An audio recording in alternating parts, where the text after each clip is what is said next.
Assalamu alaikum, gars. Donc, nous allons toujours continuer avec les modèles. Donc, on n'a pas encore touché les contrôleurs ni les views. Donc, on fait de façon organisée donc les choses. Donc, c'est mieux. Comme ça, nous allons mieux comprendre le fonctionnement donc, de ce modèle. Maintenant, on a fini avec les relations. Donc, on a fini aussi avec... on a créé nos migrations. Maintenant, aujourd'hui, nous allons voir comment on migre nos tables donc dans la base de données. Donc d'abord, nous allons venir ici, au niveau du fichier environnement. Donc j'avais expliqué ça au niveau du playlist Laravel. Donc vous pouvez voir ça si vous n'avez pas suivi le cours sur le fichier environnement. Donc on l'a vu. Ok, ici, donc c'est le fichier de configuration. Donc c'est le fichier qui va nous permettre de configurer notre base de données. Donc nos envois de mail et l'application ou le nom de l'application, tout ça on le gère ici. Maintenant, qu'est-ce que nous allons faire? D'abord, on va créer notre base de données. Donc pour mieux expliquer ça. Donc si vous avez XAMPP ou bien vous avez WAMP, donc ça dépend du serveur local que vous avez. Nous, on travaille avec XAMPP, donc vous pouvez venir directement cliquer sur Admin. Donc, mais il faut démarrer le serveur et l'Apache en même temps. Démarrer MySQL ici et l'Apache. Vous démarrez ça d'abord. Ok, maintenant, si on démarre ça, donc on peut créer notre base de données. Maintenant, ici, on n'a pas besoin de créer les tables parce que j'avais dit ça. Les tables, on les crée au niveau de l'application. Et là, on crée la base de données seulement. Et là, on fait l'interconnexion entre l'application et la base de données. Et maintenant, les tables, on les crée au niveau de l'application. Donc, on avait dit que on les appelle ici les migrations. C'est au niveau de database migration. Et là, nous avions créé donc la migration électeur. Donc, c'est la table lecteur. Et ici, on a créé candidat. Donc, et j'ai dit que par défaut, les noms des tables, il faut toujours donc, prendre compte de ça. Maintenant, parce que ce sont les règles du framework, donc j'avais dit ça. Mais vous pouvez contourner aussi ces règles si vous comprenez réellement. Maintenant, ici, qu'est-ce que nous allons faire? Ok, c'est là. On va créer notre base de données. Il faut créer d'abord la base de données. Mettez une nouvelle base de données. Sinon, vous cliquez sur SQL. Et là, vous créez la base de données. Ça dépend. Et créer manuellement ou bien vous utilisez la ligne de commande. Donc, vous pouvez mettre create database. Donc, database. Donc, on va l'appeler gestion vote, bien gestion élection. Ça dépend. Donc, on va la create database gestion underscore elect. On l'appelle gestion elect. Donc, c'est juste un nom. Vous pouvez mettre le nom que vous voulez. Et là, on valide. Gestion elect. Gestion underscore elect. Donc, on l'a appelé ça. Vous pouvez mettre votre. On va chercher gestion elect. Ok, on a ici gestion elect. Et là, par défaut, quand on crée une base de données, on n'a pas de table. Maintenant, nous, on n'a pas besoin de mettre les tables parce qu'on a déjà nos tables ici. Donc, ils sont déjà là, on l'a déjà créé ici. Nous, qu'est-ce que nous voulons faire? On va faire une connexion entre l'application et notre serveur, c'est-à-dire la base de données. Donc, j'ai dit que toutes les configurations, on le fait au niveau du fichier env. Maintenant, ici, on est ici au niveau des configurations de la base de données. Ici, on a DB connection MySQL. Là, c'est la machine. Donc, ici, c'est le DB host. Soit vous mettez localhost, soit vous mettez le 127.0.0.1. Parce que là, on a ici, on a ici localhost, mais en réalité, c'est le 127.0.0. Ici, c'est l'adresse IP et ici, c'est le DNS. Donc, ici, c'est le port du serveur. Quand vous venez là, vous regardez, vous allez voir ici le 3306, c'est le port.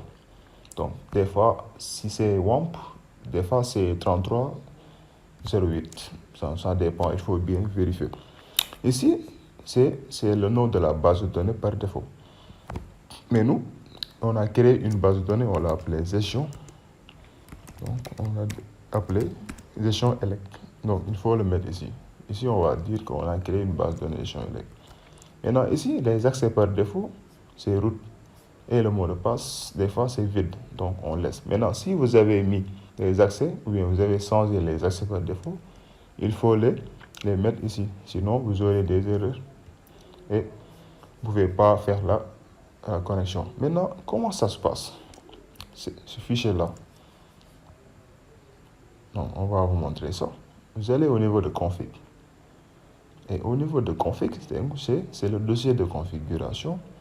On a un fichier qui s'appelle database. Donc, on entre au niveau de database. Maintenant, ici, on a ici default. Et default, on a ici une variable DB connection qui prend par défaut MySQL. Maintenant, on va aller au niveau du fichier NV. On va chercher la variable DB connection. Voilà, on a la variable DB connection. Donc ça signifie que ici, quand on n'a rien du tout, tu vas prendre par défaut MySQL. Vous voyez? Donc, par défaut, la base de données, c'est MySQL. Pourquoi? Parce que ici, on a différentes bases de données.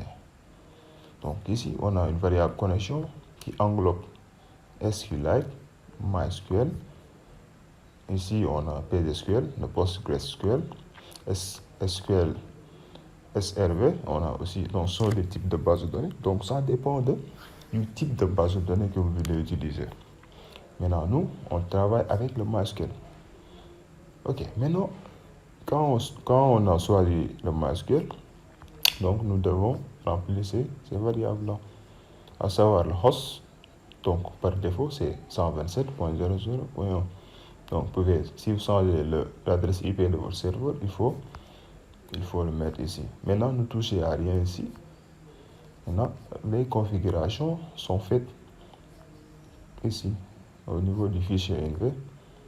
Maintenant, ici, on a dbhost. Donc, vous voyez database. Donc, on a utilisé la variable database. Vous venez ici, on a database. Vous mettez le nom de votre base de données. Donc, c'est ça. Donc, vous voyez donc, le lien entre le fichier qui est dans configuration, qui est le database, et le fichier environnement. Donc, c'est le même pour les autres fichiers, à savoir le mailing, le broadcasting, le file system. Donc, pour les fichiers, tout ça, donc nous aurons le temps de le voir. Maintenant, ici, ce qui nous intéresse, ici, c'est la base de données. Maintenant, quand on a fini d'établir la connexion et de mettre nos variables, donc, qu'est-ce que nous allons faire? On va dire que maintenant, ici, on va prendre les deux tables là, à savoir candidat et électeur, et on va les migrer ici. Donc, voyez, quand je clique sur gestion élect, on n'a pas de table. Maintenant, pour migrer notre base de données, nous allons ouvrir notre terminal. Donc, on va ouvrir notre terminal. On va faire quoi? On va faire PHP artisan migrate. Maintenant, si vous avez une erreur, donc au moment de la migration, mettez ça sur les commentaires. Donc, je vais vous répondre parce que ça dépend. Des fois, il y a des erreurs. Donc, ça dépend des configurations. Maintenant, on met PHP artisan migrate. Donc, ça veut dire que nous, on veut migrer notre base de données. On va cliquer sur Entrée pour voir.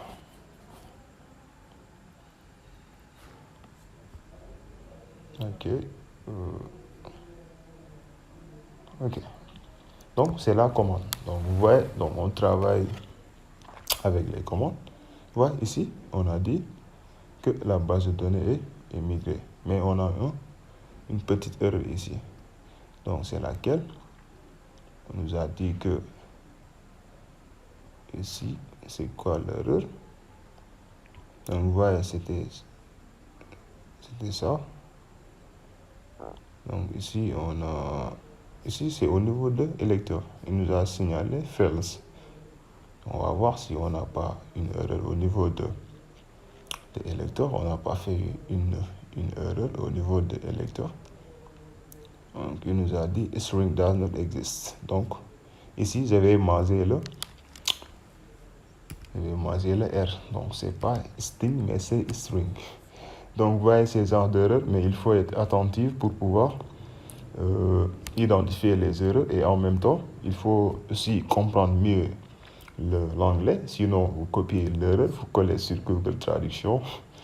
Ok, ici, j'ai mis aussi string, mais qu'est-ce qui m'est arrivé là? C'est string, c'est pas string. Donc, peut-être j'étais un peu fatigué, quoi.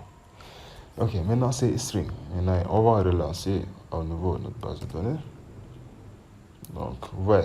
Donc, on a électeur et le candidat. Ici, c'est done. Donc, c'est fait. C'est bon. C'est cool.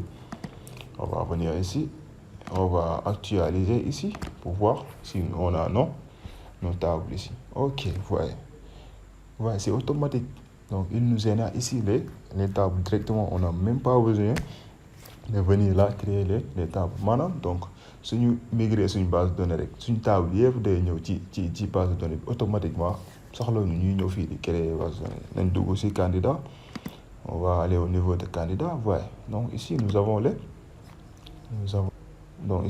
les propriétés. Ouais, on a les propriétés pour candidat. Moi, c'est ce qu'on appelle ici les migrations.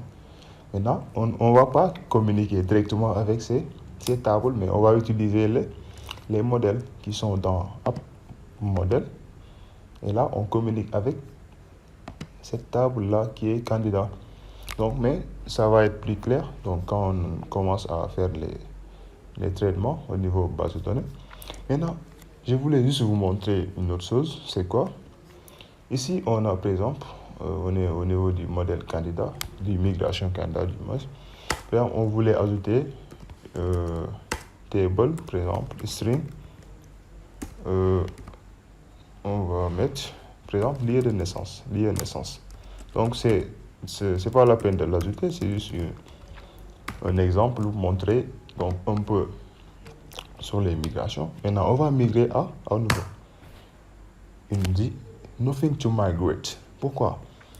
Parce que il n'a pas vu donc quelque chose donc qui va déclencher la migration. C'est-à-dire, donc on a la possibilité de créer la table, bien de créer une propriété et de lui dire que on va ajouter telle propriété sur telle migration. Maintenant, si nous voulons qu'il prenne en compte lieu de naissance, on va utiliser deux points fresh. Maintenant, fresh permet de faire quoi? Permet de supprimer la base de données et de le recréer. On va mettre à nouveau fresh. Vous voyez? Et là, quand on actualise ici candidat, vous allez voir qu'on aura lieu de naissance ici. Vous voyez, on a lieu de naissance. Maintenant, nous, on n'a pas besoin de lieu de naissance. On supprime, c'était juste une petite explication. C'est pour vous aider quand, au moment où vous avez fait une erreur au niveau de vos migrations, vous pouvez utiliser un fresh. Donc, pour supprimer l'ancienne migration, on va faire fresh. Vous voyez, et là, on a à nouveau notre migration. Donc, c'était ça que je voulais vous montrer donc, concernant les migrations. Donc, à part ça, c'était ça. Donc, maintenant, ici, la deuxième chose, c'est quoi? Quand vous venez au niveau de gestion élect, vous remarquez qu'il y a d'autres tables qui sont là, d'autres migrations. Donc, ça, c'est quoi? Quand on crée une nouvelle application Laravel, donc, il nous génère un modèle users. Parce que quand vous venez au niveau de modèle, vous voyez user. User, c'est quoi? Donc, c'est un modèle qui est généré automatiquement pour gérer l'authentification. Par exemple, si nous voulons créer un formulaire de connexion et un formulaire d'inscription, donc on n'a pas besoin de créer un modèle, mais ce modèle user-là va remplacer donc, le modèle que nous voulions créer. Parce qu'il gère tout en même temps, donc l'initialisation et le mot de passe. Donc, mot de passe oublié, tout ça, donc il le gère. Maintenant, on n'a pas besoin de créer un modèle utilisateur pour ça. Donc, on a un modèle par défaut qui s'appelle user.